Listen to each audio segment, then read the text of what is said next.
Cumprimento os irmãos com a paz do Senhor. Amém. Quem dormiu bem? Amém. Eu passei a noite toda no monte, de coberta. Alguns acharam que eu sou anjo, né? Abra sua Bíblia comigo, sem perda de tempo. O tecladista vai me ajudar? Primeiro livro do profeta Samuel, segundo livro do profeta Samuel, capítulo de número 12.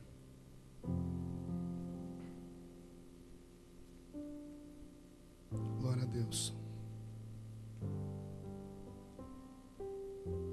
Segundo livro do profeta Samuel, capítulo de número 12, versículo 18 a seguir.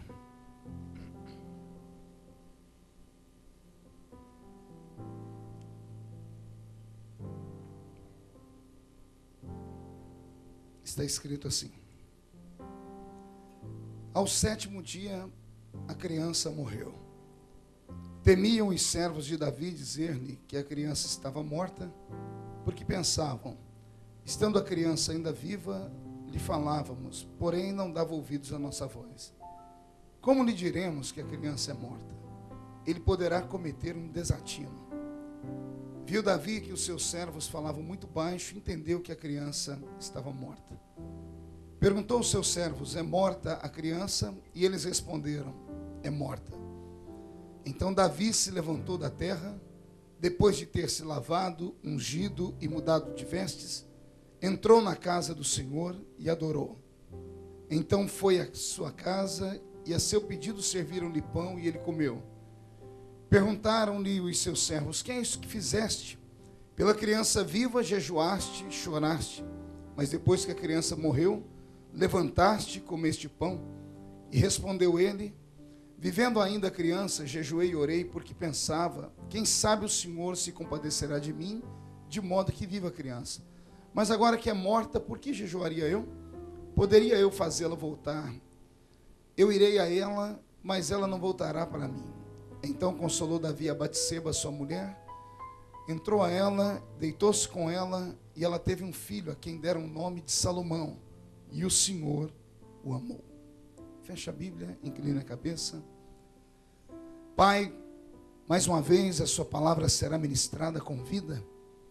Mais uma vez os nossos corações serão um palco onde o seu Espírito vai atuar. Que haja nesta manhã um grande mover da sua presença.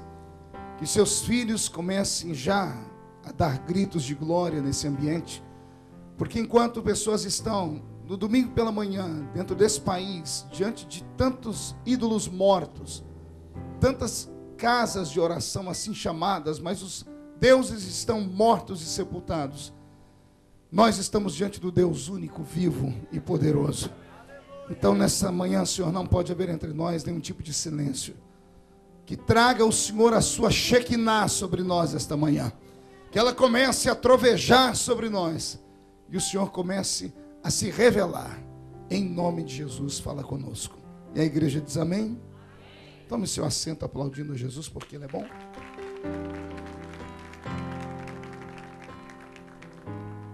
Glória a Deus. Querida igreja de Cristo, noiva do Cordeiro, simpatizantes da nossa fé. A mensagem desta manhã é uma mensagem atípica para o culto de domingo de manhã na Assembleia de Deus de Londres, porque o culto do domingo de manhã é o culto da unção. Eu já reparei que até as mulheres vêm com sapato com salto menor, né, porque sabem que é o culto do reteté de Jesus. Como eu disse, vai ser um culto atípico. Pergunte por quê? Porque tudo que eu preparei de ontem para cá, o Senhor arrancou do meu coração. E eu estava ali esperando o pastor Edson me buscar no camarim, e o Senhor disse, pega uma caneta aí. A pastora Vanessa teve que arrumar as pressas, caneta e papel, e desceu um rolo do céu. Quem crê que Jesus faz isso? O pão é quentinho, acabou de ser fabricado na padaria celeste. Então coma o seu bocado e saia daqui saciado nessa manhã. O texto que eu li é um texto tórrido, frio e triste. É o texto da punição, ou o começo da punição do pecado de Davi. Quem conhece Davi sabe da sua intimidade com Deus, sabe do seu potencial diante do Senhor, sabe que ele era um homem segundo o coração de Deus, mas sabe que ele era homem. Não era anjo, não era super-homem, não era semideus, não era o quarto membro da Trindade, não era querubim nem serafim. Ele era um homem. Olhe para o seu irmão e diga, ele era um homem. Não, mas diga para o seu irmão, na essência máxima da palavra homem. Você sabe qual é a origem da palavra homem, né? A palavra homem vem de humus. Humus vem de fertilizante. Fertilizante vem de esterco. Esterco misturado com terra. Isso é a matéria do ser humano. O homem nada mais é do que esterco misturado com terra. Ou seja, quanto vale essa matéria? Por isso, quando você fixa e firma os seus pensamentos, suas esperanças em homens, você pode se frustrar lá na frente. Porque o que o homem fala, às vezes, de pé, ele não sustenta sentado. Foi por isso que Deus, quando foi falar do seu caráter e da sua personalidade, ele fez questão de dizer e deixou escrito na nossa Bíblia: eu não sou homem para mentir, nem filho do homem para me arrepender das coisas que falo. Ou seja, Deus está dizendo, quando você for falar comigo, quando você for lidar comigo, fale diferente e assuma um compromisso diferente. Porque o homem pode não cumprir o que fala, mas eu velo sobre a minha palavra para cumpri-la. Se você tem uma promessa de Deus, essa promessa vai acontecer. Se você vive com o livro da lei debaixo dos braços e tem ele como seu guia, respire fundo.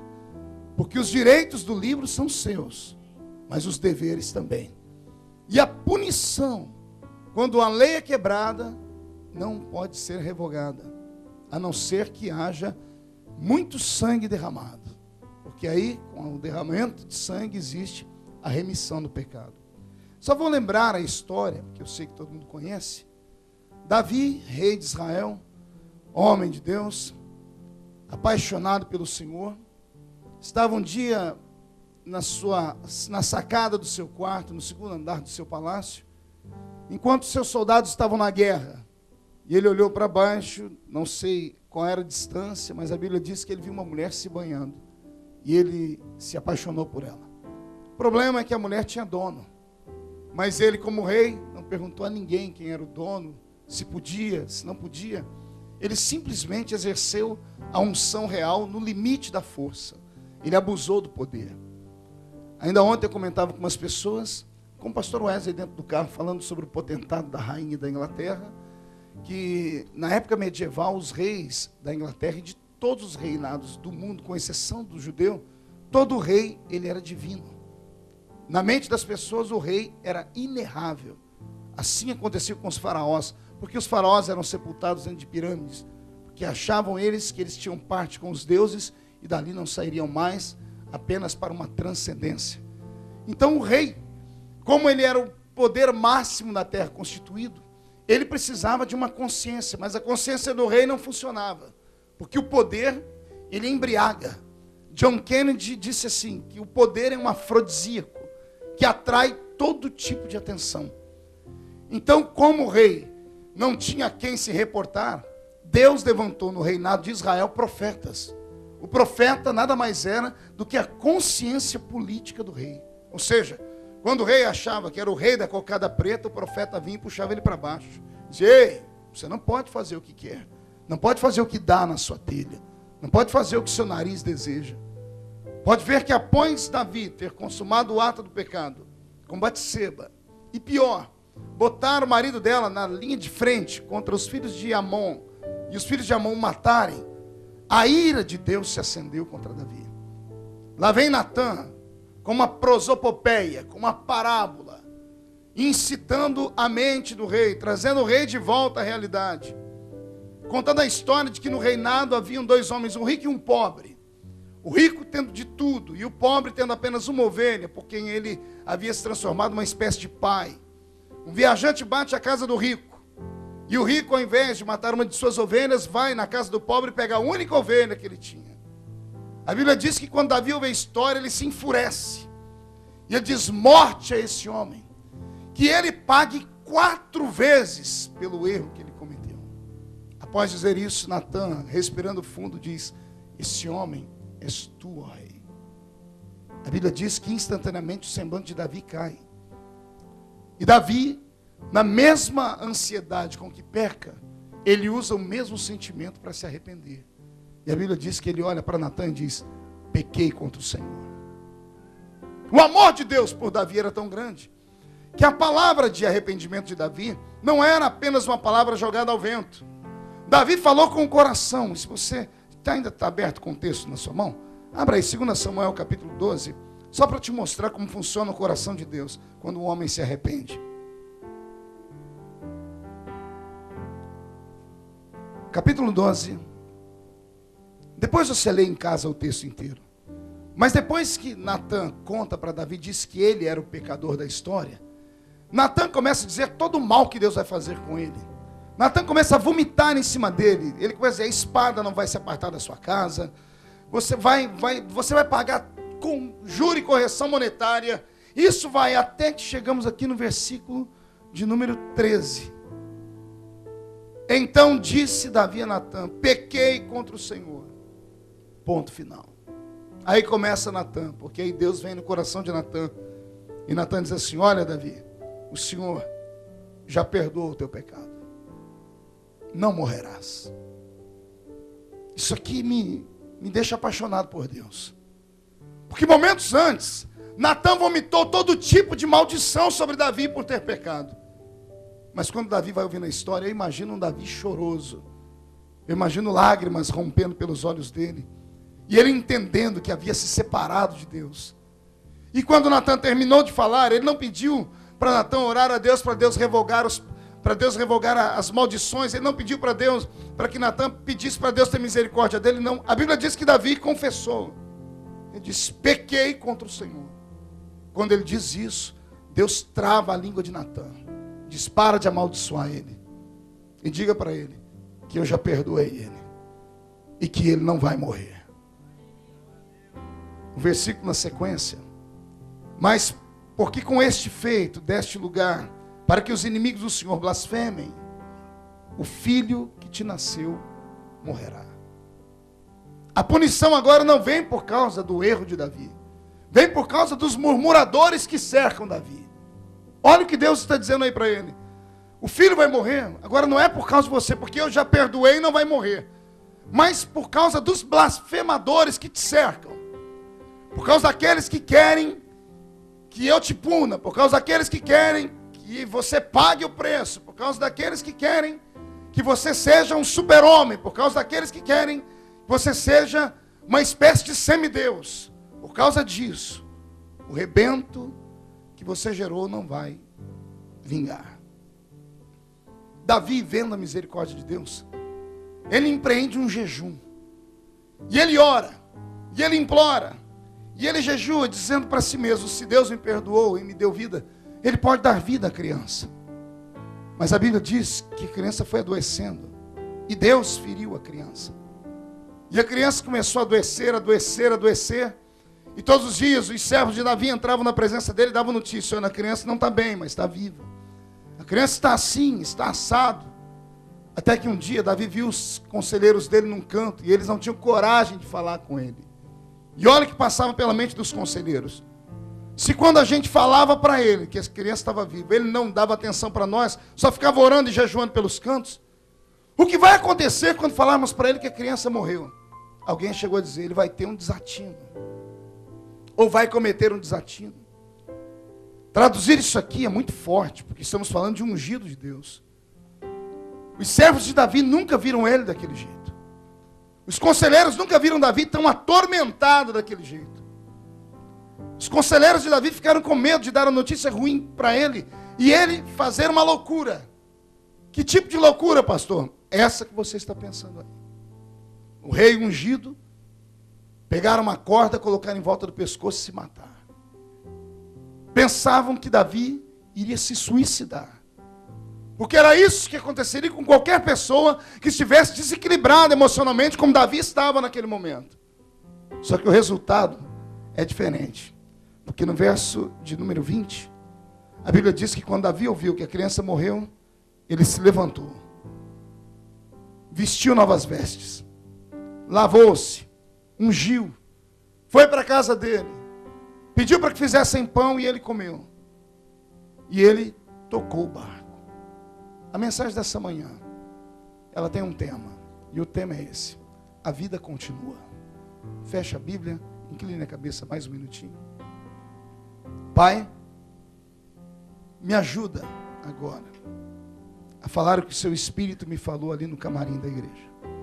Porque tem vidas aqui dentro nessa manhã que precisam voltar a viver, que precisam voltar a respirar, que precisam voltar a crer que a sua misericórdia é grande, que precisam voltar a entender que o Senhor é o Deus que escolhe e não se arrepende por ter escolhido.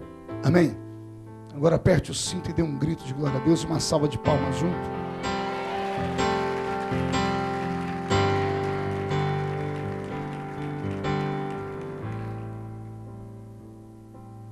O que fazer quando tudo dá errado? O que fazer quando os sonhos viram pesadelos? O que fazer quando o chão desaparece sob seus pés? Ou quando o teto desaba sobre a sua cabeça? Ou quando sopra um tsunami contra a sua família? O que fazer quando o milagre não vem no final da campanha esperada? A Bíblia Sagrada faz questão de dizer que Davi jejuou 7 dias. E todo mundo sabe que o número 7 é aplicado na nossa fé como o número da perfeição. Pode ver que sempre quando fazemos algum tipo de desafio, ou é 7, ou é os múltiplos de 7, ou usamos então 40, que também na numerologia bíblica é o número de fé. Mas ou a gente faz 7 dias de campanha, ou fazemos 21 dias, porque o 21 é um múltiplo de 7. E a gente espera que no final desse dia, o milagre exploda na nossa frente. Davi jejuou 7 dias. E no final do 7º dia, o milagre não aconteceu. A criança que devia viver morreu. No final do 7º dia da campanha, quando todo mundo acreditava que a unção que o rei tinha, que a intimidade que o rei tinha, que a confidência que ele tinha com Deus fosse vingar e trazer vida para a casa dele, trouxe morte. Todo mundo esperava o pior. Todo mundo esperava que Davi se matasse. Com Davi eu aprendo algumas coisas aqui nesse texto. Que não adianta a gente chorar sobre o leite derramado. Não adianta a gente querer recuperar aquilo que morreu. Não adianta a gente ficar jogando pedras ou encontrar alguém para acusar das culpas e das desgraças que vieram sobre a nossa vida. Tem coisa que não dá para recuperar. E não adianta você ficar anos e anos mastigando aquela comida podre, ficar remoendo o sentimento antigo, ficar se magoando, guardando uma foto, olhando para ela, ou ficar abrindo os despojos, pegando a carta e ficar lendo, ou abrir o guarda-roupa, ficar sentindo o perfume da roupa, ou ficar lembrando dentro do Orkut os momentos de alegria, e vir para a igreja com uma cara de quem foi derrotado, e andar por essa cidade de Londres, tão bela, tão querida, tão desejada pelo mundo inteiro, com uma oportunidade que tem, de cabeça baixa e de ombro caído. E pior, vir para uma igreja como essa, que é a igreja mais linda, uma das mais espirituais da Europa, e não sentir a presença do Deus que está aqui dentro. Não adianta vir para uma reunião como essa, inclinar a cabeça e ficar com pena de si mesmo. E ficar dizendo, eu sou um coitadinho, eu sou miserável, eu sou um desgraçado, tudo é errado para mim, eu sempre fui rejeitado, eu sempre fui o pior, eu sempre fui o último da fila, tudo acontece com todo mundo, menos comigo. Não adianta ficar fazendo isso. Já que você entrou aqui dentro, respire fundo, levante, sacode a poeira, dá a volta por cima, reconstrói, cria um novo sonho, pede para o Senhor te dar um novo tempo, cria um novo alvo, recupera, tenta uma nova história, muda de casa, muda de endereço, só não muda de fé, só não abandone o seu Deus, porque o seu Deus nunca te abandonou. O silêncio dele não significa abandono, significa apenas que por um momento ele não pode falar. Deus fechou a boca, mas não fechou os olhos. Os olhos dele permanecem em cima da sua vida, os olhos dele permanecem em cima da sua história. E aquilo que não aconteceu não era para acontecer. Aquilo que foi não era para estar. Aquilo que você perdeu não faria e nem acrescentaria nada no seu futuro. Ou você acredita que Deus está no controle da sua vida, ou você rasga a Bíblia e vai para o mundo. Ou você acredita que tudo que está na sua vida ou vem de Deus, ou foi Ele que permitiu vir, ou você vai servir a outro Deus. Porque se você crê que a sua vida está na mão dEle, tudo que aconteceu, tudo que está acontecendo e tudo que ainda vai acontecer tem um propósito. E o propósito não é te ver caído. O propósito é te ver de pé. O propósito é te ver na presença dEle. O propósito é arrancar um grito de glória a Deus da sua boca nesta manhã. O propósito é ver você sair daqui dizendo assim: a tempestade já passou e eu estou pronto para encarar outra se for preciso. Eu não nego a minha fé por nada. Se tem alguém que concorda comigo, faz barulho dentro dessa igreja, por favor.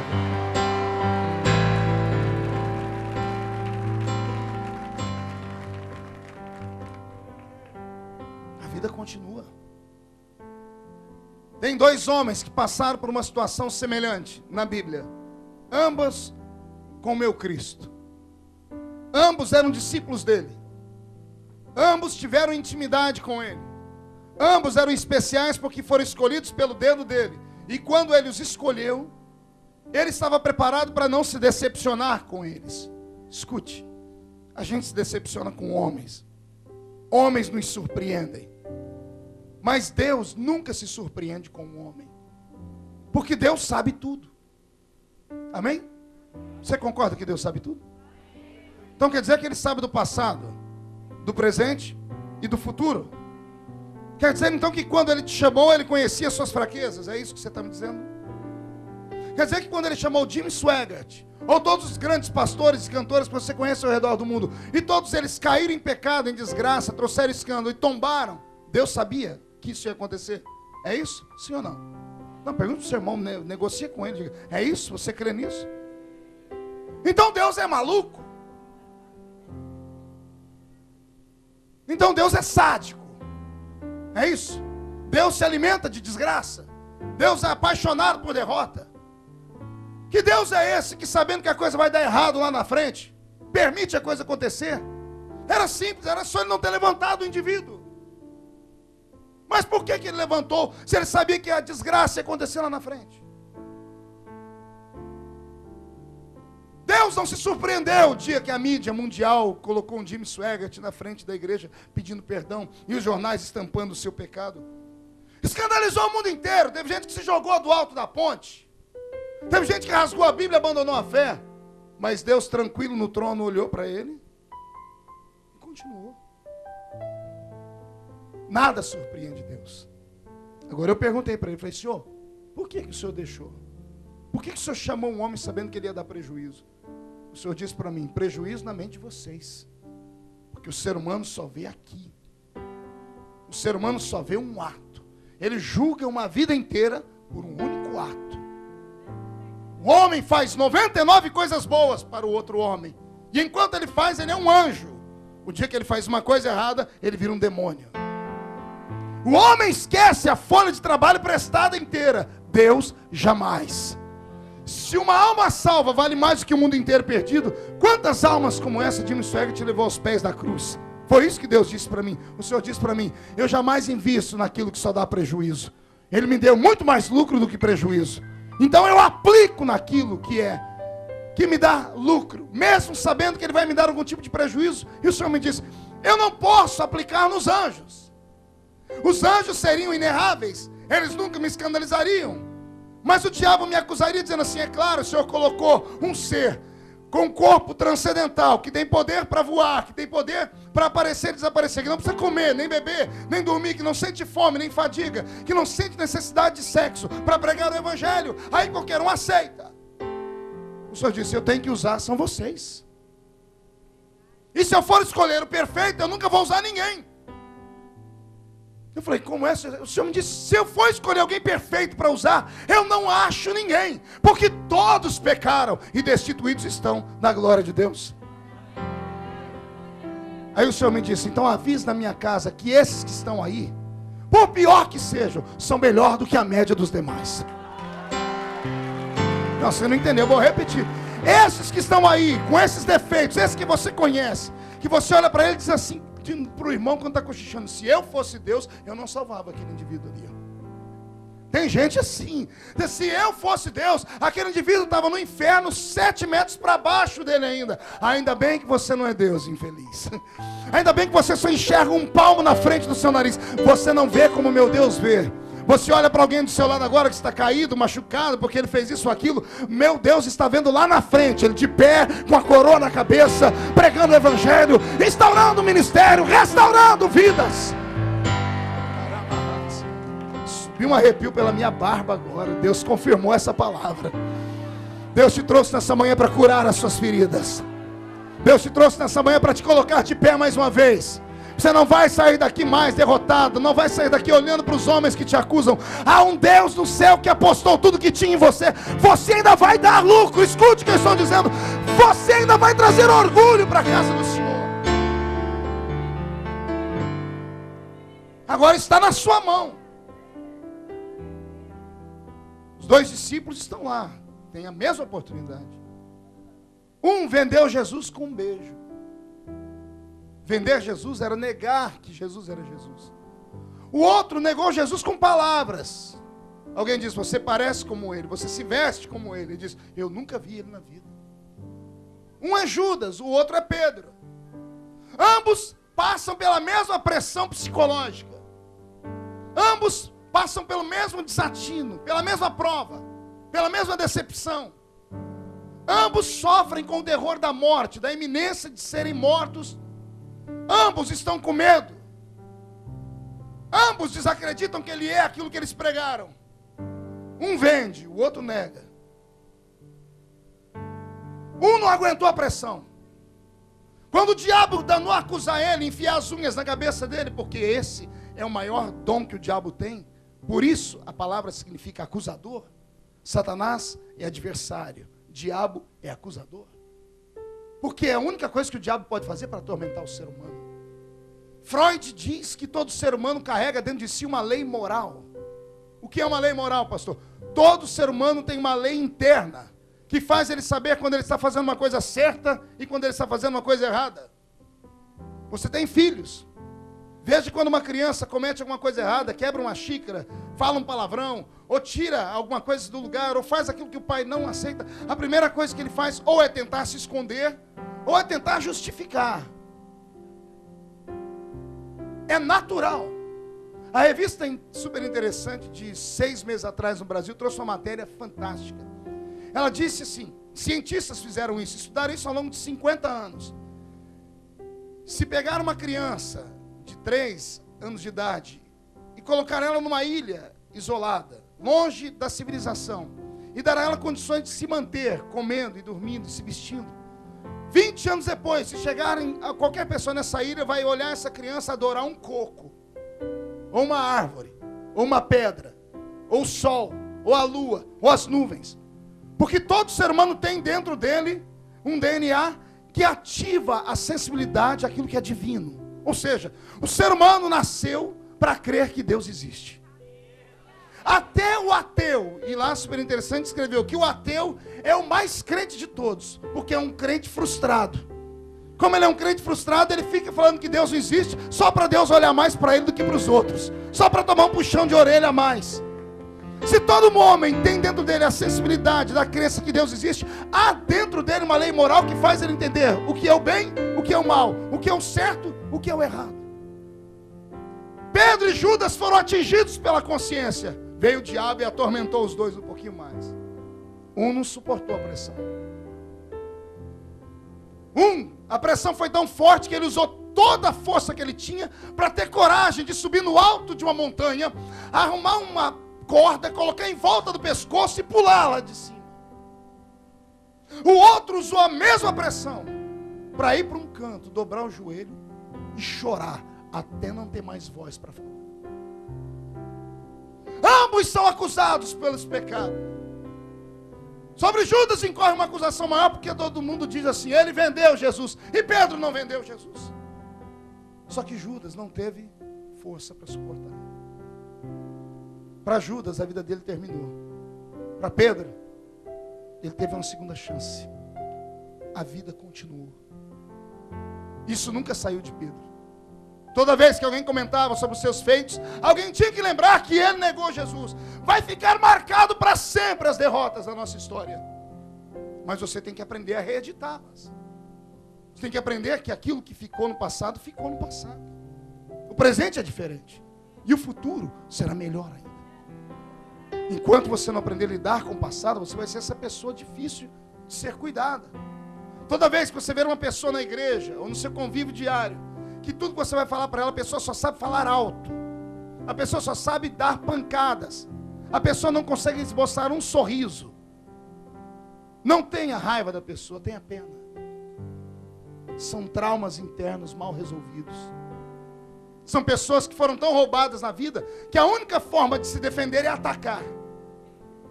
E essas pessoas criam ao redor delas uma redoma, são inatingíveis.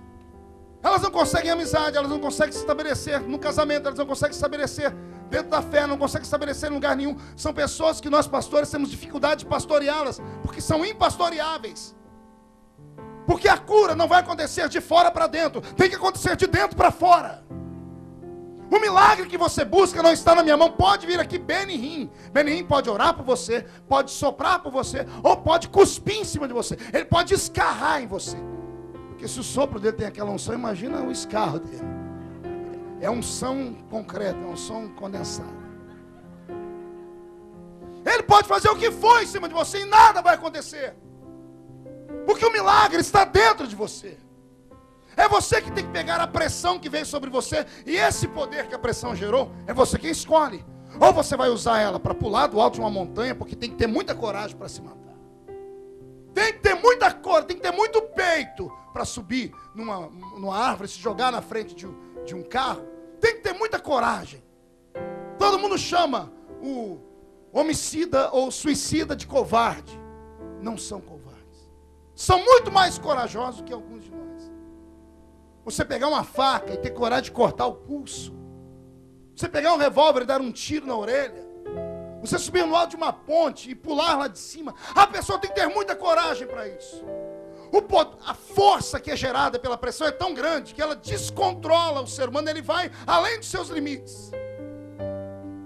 É você quem escolhe. Se matar ou encontrar um cantinho da parede nessa manhã. Porque para pedir perdão também tem que ter coragem. Admitir que está errado não é para qualquer um. É mais preciso ter coragem para confessar o erro do que para cometer o erro. É você quem resolve. Ei, escute. Estou falando como pastor. Fazia tempo que eu não pregava como pastor. A roupa pode esconder. O sorriso nos lábios pode esconder. A pintura, a maquiagem, sua altivez pode esconder aquilo que você é de verdade, ou aquilo que você tem feito, mas pode esconder de mim que sou homem. E cá para nós, nem eu, nem pastor Wesley, nem ninguém aqui podemos fazer nada por você. Quer seja com o seu erro, quer seja com o seu sucesso. Mas a nossa cultura, a cultura cristã, brasileira, evangélica, impregnada em nós, faz a gente ficar com medo do que as pessoas vão falar. Faz a gente ficar com medo do que vai acontecer com aqueles que estão ao nosso redor. Com o nosso ciclo social, com o nosso ciclo de convivência. Agora minha pergunta é essa. Do que adianta? Você jamais vai se esconder de Deus. Você pode estar numa noite escura, usando uma roupa escura, pintando o rosto com carvão, como fazem os soldados. Entrar numa caverna escura, se tiver uma pedra de mármore escura, melhor ainda, e se esconder debaixo dela. Deus vai te olhar e te ver como se você estivesse no meio do deserto do Saara, no sol do meio-dia, porque nada esconde do olhar de Deus. Pastor, mas olha o que aconteceu com Davi, a vida dele virou um inferno depois do pecado dele. Sim, mas virou por causa dele, não foi por causa de Deus. Porque o homem julga e esquece que é um pecador desgraçado. Foi da boca de Davi que saiu assim, ó: pague esse homem 4 vezes pelo pecado dele. Se Davi tivesse ouvido a história e falado assim: Natan, calma aí, vamos estudar, vamos ver o que aconteceu com o coração desse homem. De repente ele é doente, de repente faltou intimidade com Deus, de repente ele não conhece a verdade, de repente ele foi criado numa religião diferente. Vamos tratar com misericórdia antes de tomarmos um passo. Mas Davi disse, não, esse homem tem que pagar 4 vezes pelo erro dele. A sentença não saiu da boca de Deus. Saiu da boca de Davi. Davi pagou o preço em 4 filhos. O primeiro filho morreu, está aqui. Depois vem o problema de Aminon e Tamar. Lembra disso? Um dos filhos de Davi com uma outra mulher se apaixona por Tamar, que era irmã dele de sangue. Um pecado descabido.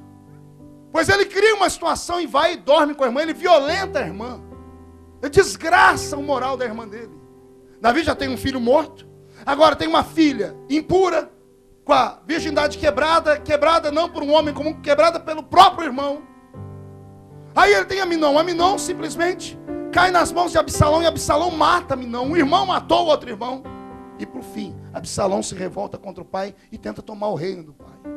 E morre sob a espada de Joabe, em cima de uma árvore com o cabelo amarrado nos seus galhos.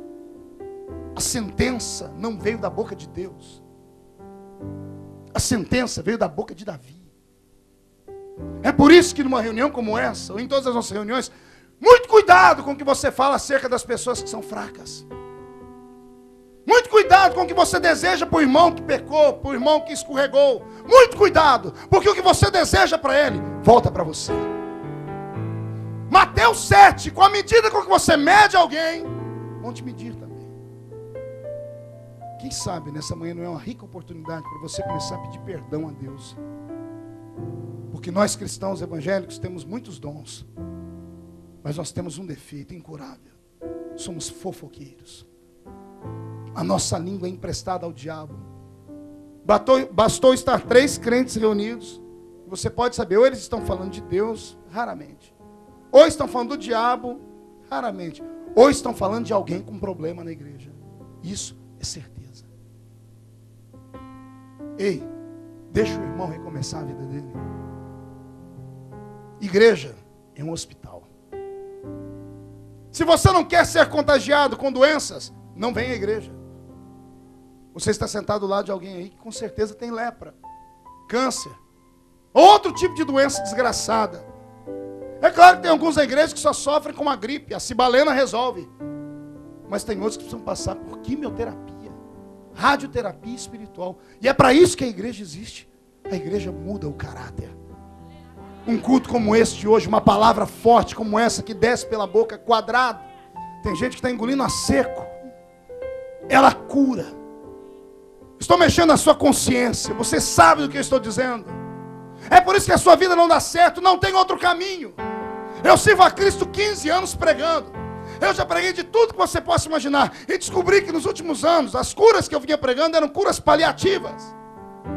Só há uma maneira para a cura da igreja: arrependimento.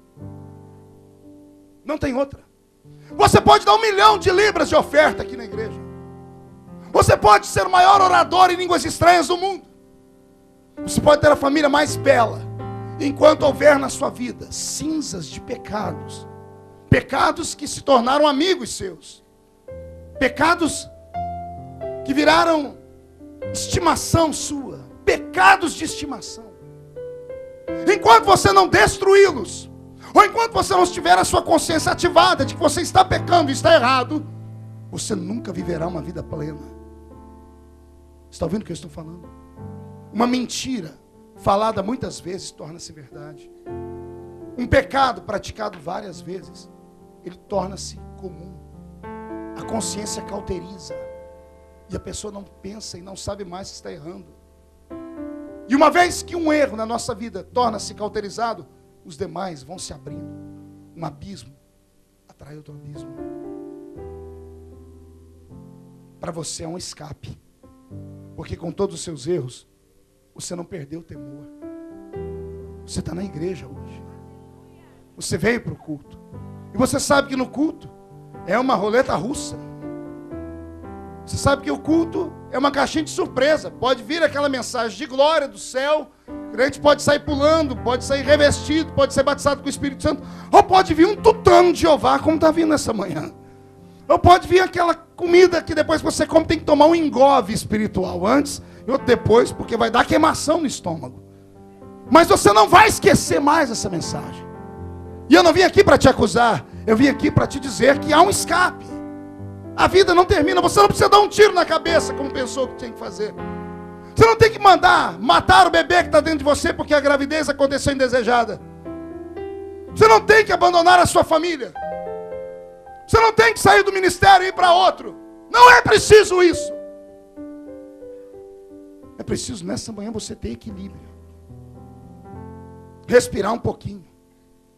E após a notícia ruim, fazer como Davi fez. A primeira coisa, você precisa se levantar. Foi o que Davi fez. Verso 20. Então Davi levantou-se da terra. Ei, se levanta nessa manhã. Eu não estou falando do corpo, porque seu corpo está em pé, está ereto, está bonito, você tem cuidado muito bem dele. A ração aqui está boa, eu que o diga. Ontem eu fui lá no Preto comer, oh glória, comida santa. Mas hoje, o Senhor quer te ver de pé por dentro. Você não percebeu que por mais unção que venha no culto anterior, por mais que você grite e pule, ao sair da igreja, parece que você não participou de nada.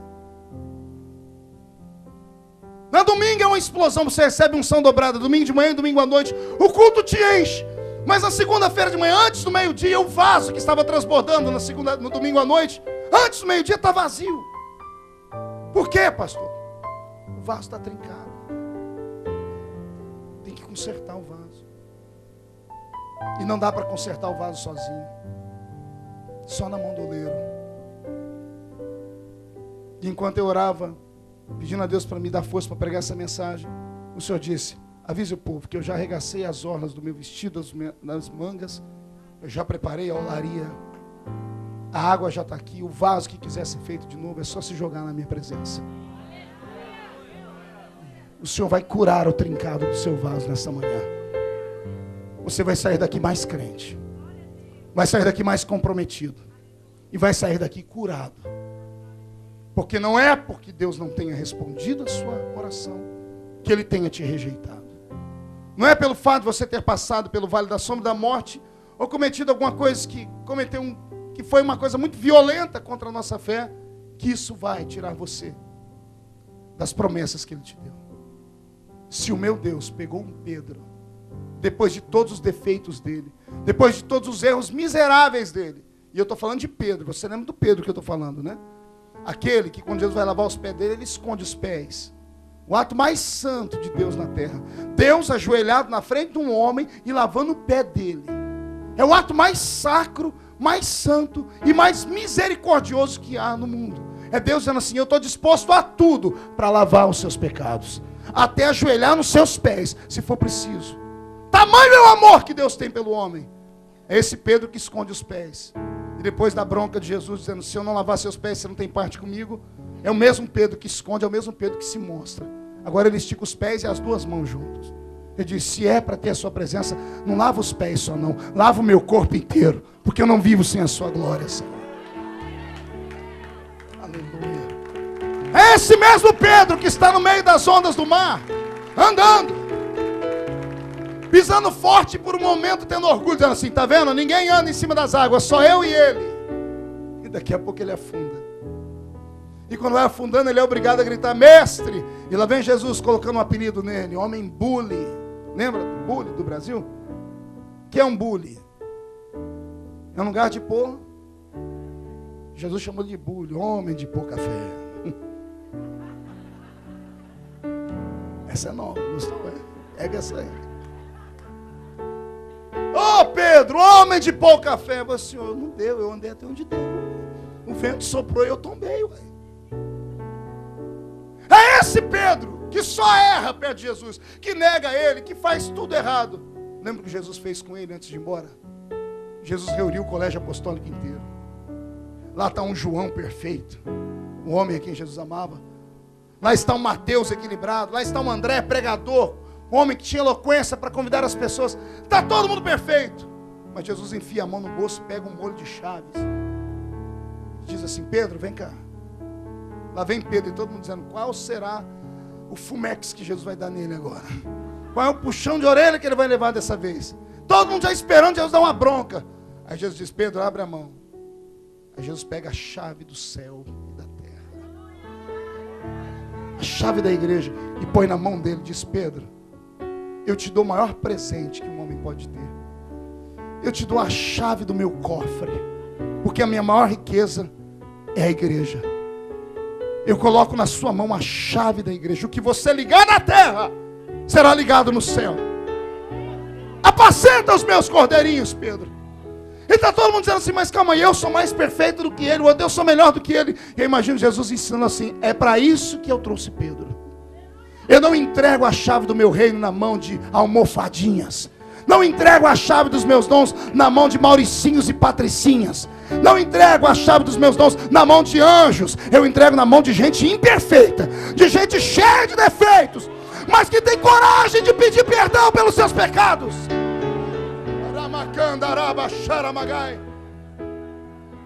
Me subiu um arrepio pelo corpo de novo, e a barba está em pé aqui. O Senhor me está me dizendo a seguinte palavra: Ele só te trouxe para cá porque você tem defeitos. Se você fosse perfeito, você não prestaria para estar aqui. Você estaria trabalhando com Bill Gates. Você estaria dirigindo a Microsoft. Se você fosse perfeito, você estaria em Hollywood agora, atuando num filme. É por você ser imperfeito que Ele colocou nas suas mãos os dons. E se segure Inglaterra, se segure Brasil, não sei de que país você é. Você ainda vai dar o que falar. A sua história vai deixar muita gente de cabelo em pé. Vai ter gente que vai olhar para você e vai dizer assim: o que é que deu nele?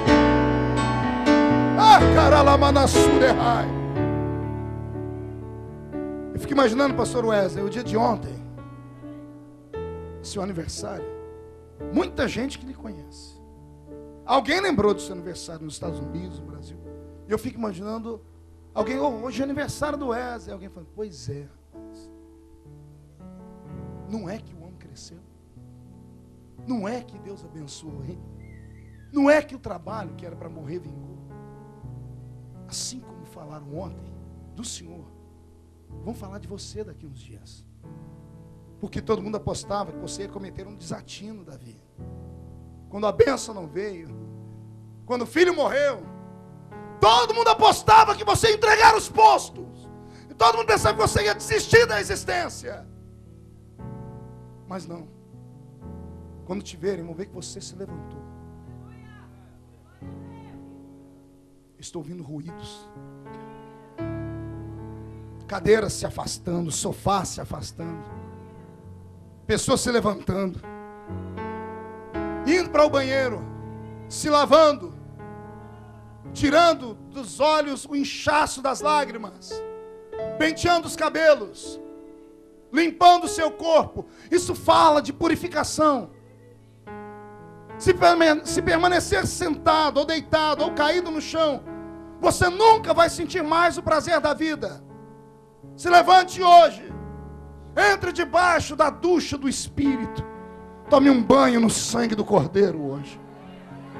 Lave os seus olhos, as suas mãos, lave os seus lábios, lave o seu coração, lave a sua mente, para você sair por aquela porta mais alvo do que a neve, para você voltar para casa. E hoje à noite, ao entrar aqui dentro, qualquer um que for te acusar, você, antes de ouvir a voz, pega a mão da pessoa e olha para ver se tem uma cicatriz na mão dela. Se não tiver cicatriz, ignore, diz assim: olha, eu fui perdoado nessa manhã pelo sangue de Jesus Cristo, que purifica-me de todo pecado. Eu recebi a unção que me lavou. Quem está preparado para tomar essa ducha nessa manhã? Então reage, grita, pula, aplaude, faz barulho nesse lugar.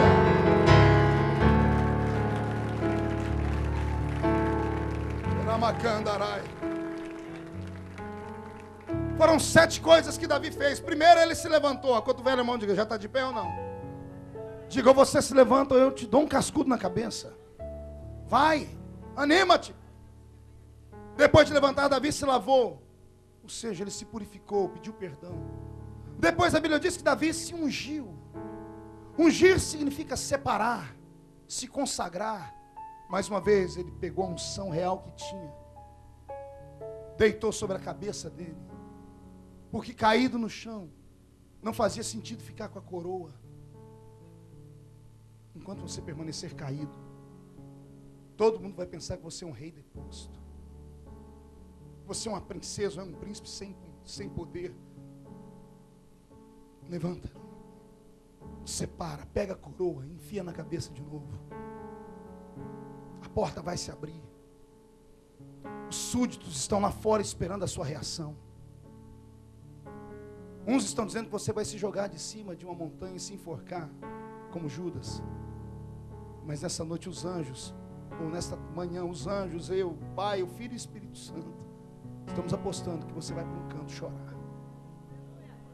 E você vai se levantar.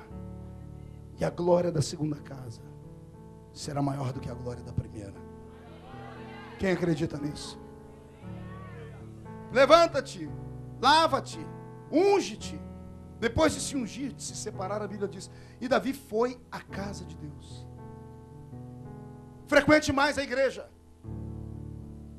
Toda vez que o ser humano é atingido por uma flecha que toca na mente dele, nas emoções dele, a primeira coisa que ele faz é sumir da igreja. Você não percebe que isso é o laço do diabo? O diabo é que quer ver você fora da igreja. Se tiver 7 cultos na semana, venha em 8. Por favor, anima-te. Volta a frequentar, porque em cultos como esse que a mensagem vem. E Jesus cura você. Como é que Deus vai falar com você se você não vem à casa dele para ouvi-lo? Ah, pastor, mas eu tenho a Bíblia aberta em casa, eu tenho DVDs em casa. Ajuda, mas são paliativos. É aqui dentro que está a palavra revelada. Volte a frequentar a casa de Deus. Depois de entrar na casa de Deus, a Bíblia diz que Davi adorou. Ele fez o quê? Adorar significa agradecer. Se ajeita no banco e levanta a mão direita para o céu. Faz um carinho nas costas do irmão. Diga: vai doer só um pouquinho, tá?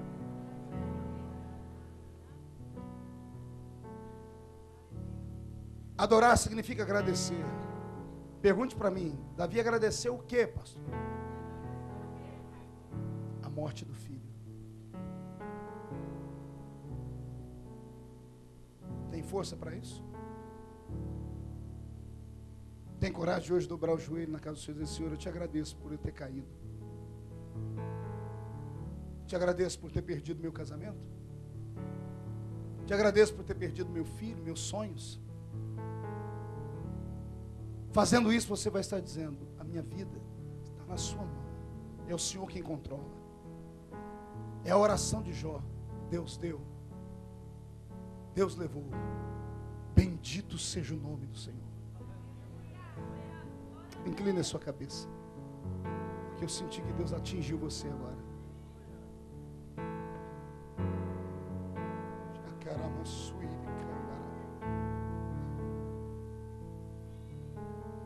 Reflete um pouquinho sobre a vida. Esses últimos anos aqui na Europa, ou os últimos anos do Brasil para cá, de Portugal, sei lá de qual país é você. Parece que tudo está dando errado. Já era para ter terminado, mas você não entendeu o que Deus estava fazendo.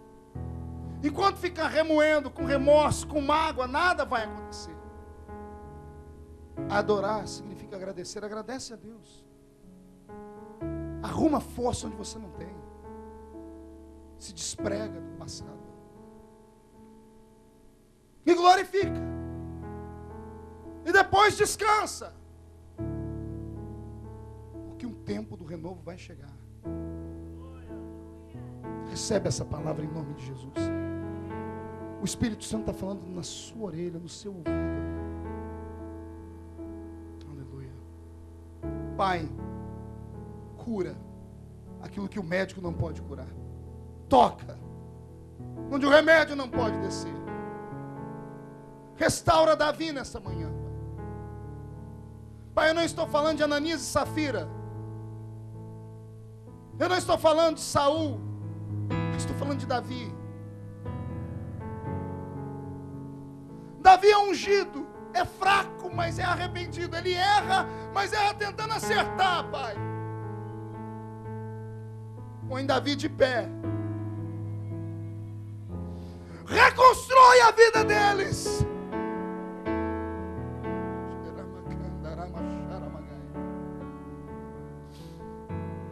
Glória a Deus.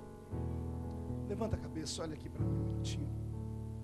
Alguém aqui se lembra daquela mensagem que eu preguei o dia da aprovação? Alguém chegou a assisti-la? No YouTube ela foi vista mais de 1 milhão de vezes. Naquela mensagem eu conto a história de uma moça que eu conheci nos Estados Unidos, o nome era Núria. E eu falo do filho que a Núria perdeu. A Núria tinha um menininho de 2 aninhos. Ryan. Era a coisa mais graciosa que podia existir no mundo. Eu me lembro quando eu almocei na casa dela pela primeira vez, na Geórgia, lá em Atlanta. Ela e o esposo, Gilberto, disseram assim: pastor, Ryan não quer mais assistir desenho, Ryan não quer assistir mais aqueles bichinhos que passam na televisão, ele só quer ouvir suas mensagens. Os menininhos tinham 2 aninhos. Eu falei: mas ele entende? O pai falou: se ele entende, eu não sei, pastor. Eu sei que tudo que o senhor faz na televisão, ele faz. Ele dá pulo, grita, ele dá aqueles golpes de karatê que o senhor dá. Eu me lembro da última vez que eu vi o Ryan, ele estava de suspensóriozinho, porque naquela época eu ainda usava o suspensório, estava 30 quilos mais gordo, precisava do suspensório. Aí a mãe disse para mim: será que ele vai ser um pastor um dia? E eu disse: com esse jeito, parece que tem chamada. E eu profetizei: amém, que seja um pastor. Um belo dia eu estou num hotel no Brasil, o telefone toca, a Núria aos berros. E eu falei: o que foi? Ela falou: pastor, eu estou aqui no hospital, ora por mim. Eu falei: o que aconteceu? Ela estava do lado de fora do necrotério, num telefone público, olhando pelo vidro da porta. Eu disse: eu estou olhando pelo vidro da porta, pastor, e na mesa fria do necrotério está o meu filho. Ryan está morto, pastor.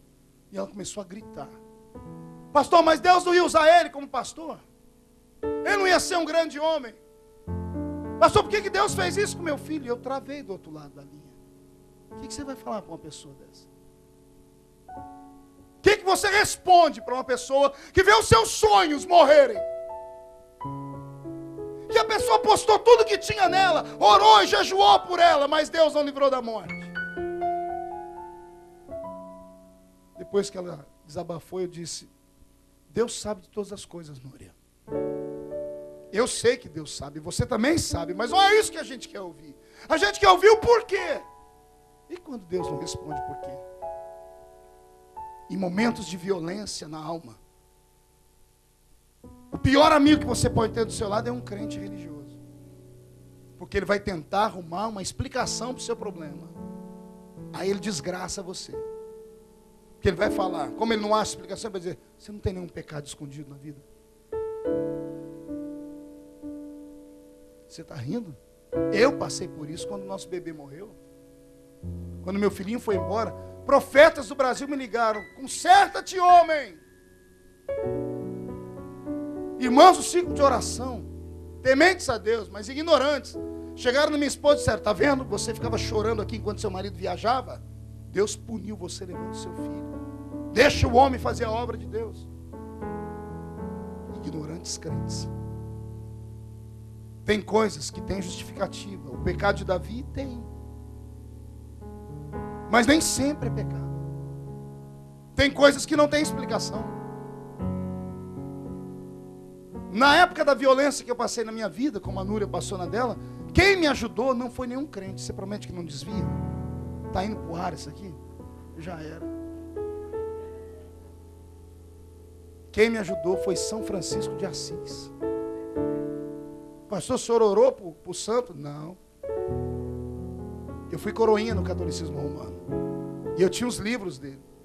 E um livro dele tem uma oração dele que ficou na minha mente desde menino. Eu nunca soube o porquê. Eu descobri quando meu filho morreu. Ele fez a seguinte oração: Deus, me ajuda a suportar aquilo que eu não consigo entender. Porque a sua vontade é maior que a minha.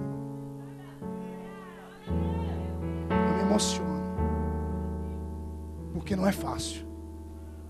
Peça para Deus te ajudar a suportar o que você não consegue entender. E não murmura. Tenta não murmurar. Silencia, mas não morre. Só aguenta. Daqui a pouco passa. Eu descobri na vida, pastora Vanessa, que Deus deu um dom ao ser humano que não deu a mais ninguém. Nem anjo tem, nem animal tem, pastor Alexandre. Deus deu ao ser humano um dom. É o dom de sofrer uma violência, sofrer um trauma, e por mais violento que seja, o tempo vai amenizando, vai apagando. 5 horas da manhã, acordei com a minha filha chorando. 5 não, 4. Eu disse: o que foi, Karen? E ela: pai, eu estou chorando por causa do acidente que Deus livrou a gente. O trauma veio com um retardamento de quase um dia. Foi às 4 da manhã do dia anterior. Era 4 da manhã dessa manhã, minha filha chorando. A mente do ser humano é um caminho que não dá para você caminhar nele. É um labirinto, só Deus entende. Tem traumas que só o tempo arranca. Então aguenta firme. O que você precisa nessa manhã é só alguém que pegue na sua mão e fique calado. É alguém que não te acuse. Se não tem uma palavra boa para dizer, é melhor ficar quieto. Você só precisa de um abraço nessa manhã. Porque vai passar a dor, Davi. Vai passar o momento da prova. Não existe dor que dure para sempre. Também não existe prazer que nunca acabe. A vida é uma roda gigante. Às vezes estamos lá em cima e olhamos para quem está aqui embaixo. Não cuspa, porque amanhã a roda gira e você vem para baixo. Quem estava embaixo vai para cima. E daqui a pouco a roda gira de novo. E aguenta, esse carrossel chamado vida não para. Eu profetizo que tudo na vida, dor, trauma, o Senhor Deus está com tudo na palma da mão dele nessa manhã. Nesse domingo é um domingo onde Deus resolveu escolher você para curar, para te dar força, para você ter o melhor ano que você já teve aqui nesse país. Se você crer, pega, põe no coração e dá um grito de glória a Deus. Encerro por aqui dizendo que o tempo passou. Núria e Gilberto não suportaram ficar juntos, porque eles perderam 2 filhos. O DNA dos dois não bate. É um acontecimento único, é isolado. Tem pessoas que os genes deles não batem. Toda criança que nascer, dizia o médico, vai morrer. Vinga até um tempo e depois as células começam a se deteriorar. É genético. Não conseguiram permanecer juntos. Eu fiz de tudo para que os dois permanecessem juntos, mas não deu. Gilberto disse para mim, toda vez que eu brigava com ela, eu jogava na minha cara que a minha semente era ruim. E quando eu brigava com ela, eu jogava na cara dela. E quando um casamento não dá certo, o que a religião manda fazer? Se vire. Não é assim que dizem os nossos pais? Comeu a carne e rói o osso?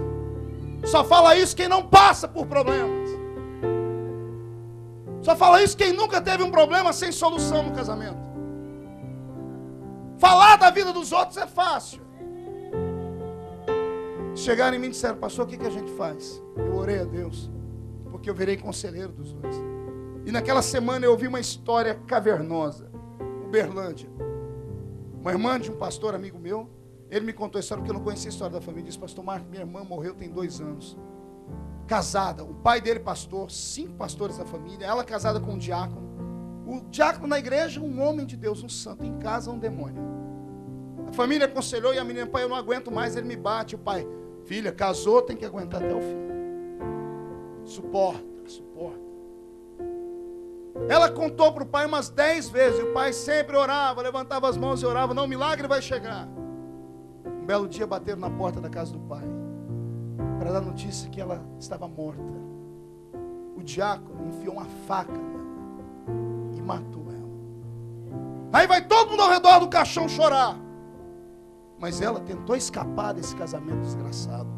Mas a religião, envelhecida sua casca, que não sabe que cada caso é um caso, forçou a menina a ficar para manter a aparência da família.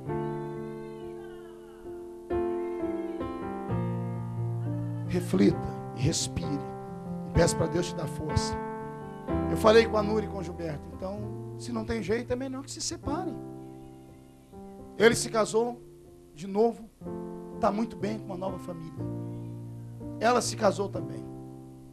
Só que com 2 anos de casado, ela disse para mim que estava muito infeliz ainda, porque ela sempre lembrava do Ryan. Ela não conseguia engravidar porque lembrava do Ryan. A última vez que eu estive na casa dela, eu entrei no quarto, lá estavam todos os objetos. Toda a roupinha. Todo dia de noite ela entrava no quartinho do menino, que virou um altar. Eu falei, eu te amo em Cristo, mas eu vou te ajudar de uma maneira que você não vai gostar. Eu fui catando tudo que tinha, pastor Wesley, e botando dentro de uma caixa. Ela gritou, disse, não faça isso. Eu digo, se eu não faço, faz você. Senão sua vida não vai sair desse inferno. Você vai destruir a vida desse moço que acreditou em você agora. Chorando muito, ela conseguiu fazer. E ela deu cabo das coisas. Nasceu o bebezinho da Núria, tem 4 meses. Está no Brasil sorrindo. Voltou para o Brasil, ela botou a fotinha do neném na internet. Disse, pastor, eu estou feliz agora. O milagre só veio quando ela se levantou. O milagre só veio quando ela colocou para fora o que era velho e pediu para Deus dar uma sequência na vida dela. A vida continua. Aguenta. Nessa manhã, Deus quer pegar na sua mão e te fazer andar por caminhos que você nunca andou ainda. Amém? Incline a cabeça. Eu quero você aqui na minha frente, sem ninguém te olhar. Não quero que ninguém te veja. Eu quero você que foi violentado, violado na alma, no espírito, no corpo. Eu quero você que está passando pelo vale da sombra da morte. Eu quero você que está machucado. Eu quero você que escorregou, que se jogou, que caiu, não me interessa. Eu quero você aqui na frente, Davi. Vem. Vem, porque eu vou orar pela sua vida hoje. Mas eu queria você de joelhos aqui.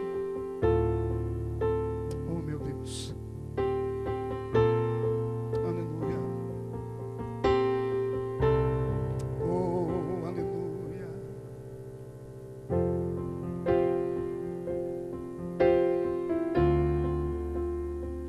Glória a Deus.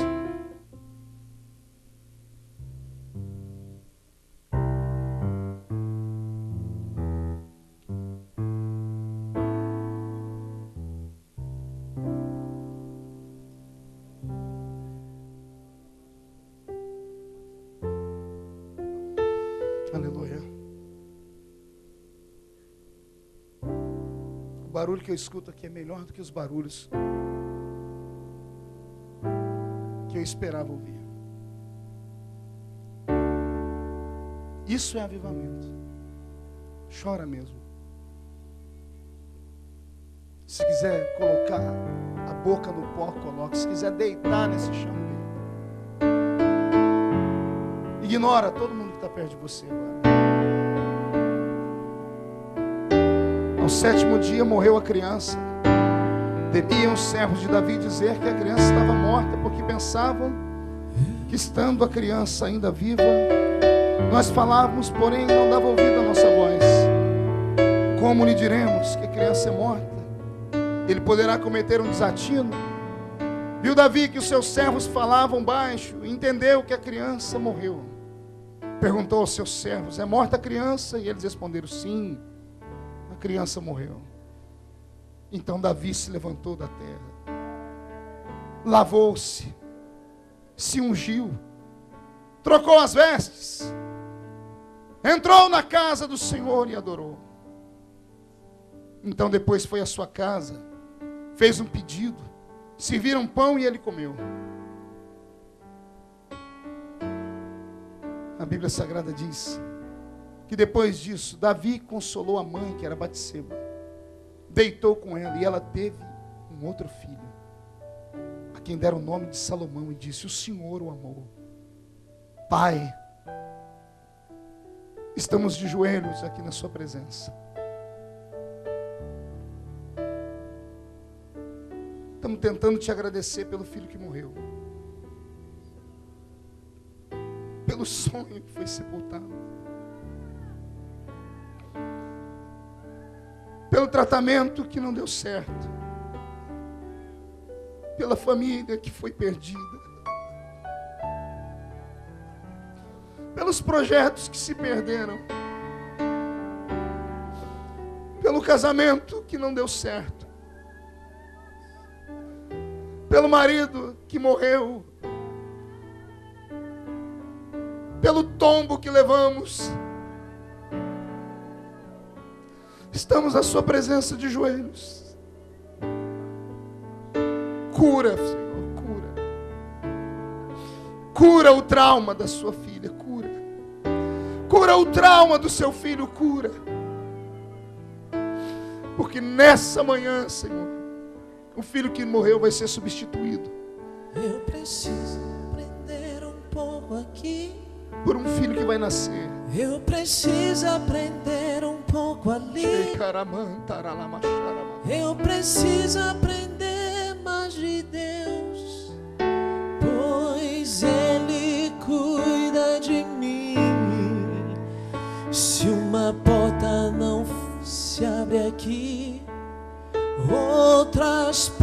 se abrem ali. Eu preciso aprender. Deus cuida de mim.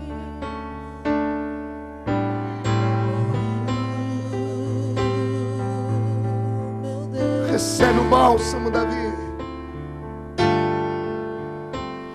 Recebe forças, Davi. A vida continua. Eu preciso aprender um pouco. A vida continua. Eu preciso aprender um pouco ali.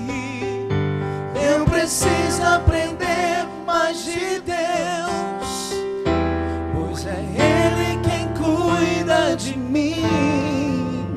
E se uma porta se fecha aqui, eu sei, outras portas se abrem ali. Eu preciso aprender mais de Deus, pois é Ele quem cuida de mim. Oh, oh. Deus cuida de mim. De pé, Davi. Levanta. Deus cuida de mim. Na sombra Levanta, das asas, Deus cuida de mim. Unge-te, Davi. Eu amo a sua casa. Veste novas vestes. E não ando sozinho. Entra na casa do Senhor e adora. Sozinho, aproveita para adorar. Aproveita para adorar. Deus cuida de mim. Aproveita para adorar. Agora é a hora de glorificar. Deus cuida de mim. Na sombra das suas asas, Deus cuida de mim. Eu amo a sua casa e não ando sozinho. Não estou sozinho, pois sei, Deus cuida de mim. Abra a mão direita. Coloque no teu ventre. Eu profetizo em nome de Jesus. Homem, mulher, criança, adolescente, leigo, pastor, que o Senhor abrirá a tua madre uma vez mais. E no lugar do filho que foi embora, o casamento, ministério, família, sonho, projeto, emprego, o Senhor está fazendo nascer outro hoje. E a Bíblia manda dizer, e a boca de Deus fala, que esse filho que vai nascer não morrerá. O Senhor vai amar ele, e a sua história nunca mais será a mesma. Levante as duas mãos, chacoalhando, diga: eu te dou graças, Pai. Aproveite você que está com essas mãos chacoalhando, encontre alguém que está do seu lado e abrace ele. Diga: Deus reconstrói a história. A vida continua. Deus cuida de mim. Diga para o seu irmão: a vida continua. Abraça umas 100 pessoas aqui dentro. Vai lá, sai andando por aí, sai andando por aí. Não ando sozinho, não estou sozinho, pois sei, Deus cuida de mim. Deus cuida de mim.